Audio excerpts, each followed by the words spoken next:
The Hero Trade, Matt Kindt, David Lapham, two absolute masters. David Lapham's art, I've absolutely loved it for years. It's so gritty and raw. His depiction of losers and outcasts, incredible. And then Matt Kindt's wildly subversive and witty dialogue is the Quentin Tarantino of superhero comic books. Where I grabbed it off the shelf, started reading, and then couldn't put it down for 200 more pages here.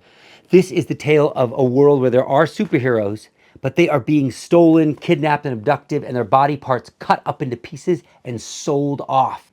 It opens up with this character, Mr. Fabulous, who's all the Superman of this world, and he's died, supposedly, and he's in the back of this guy's car, and he's cutting off his toes and his arms and his legs, and he's selling them to people who are then grinding them up and snorting them or using them to enhance themselves. And right when Mr. Fabulous has both arms cut off, both legs cut off, he wakes up. He looks at this guy saying, why did you do this to me?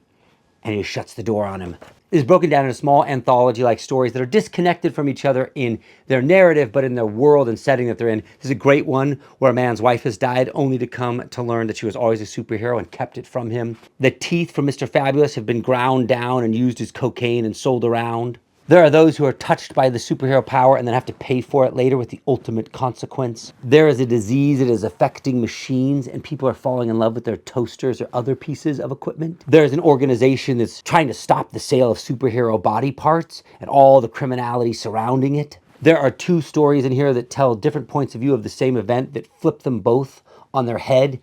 Unbelievable. If there was one comic you were to read this month, this would be it. They followed it up with called Project Chimera, which I've been talking about here. It's about these two supers that live in this facility and the government is keeping them away from each other because it's brother and sister. And when they touch each other, they become horrific monsters and kill people and could take over the world. So they're constantly brainwashing them. Once again, back to David Lapham's epic art and Matt's incredible dialogue here.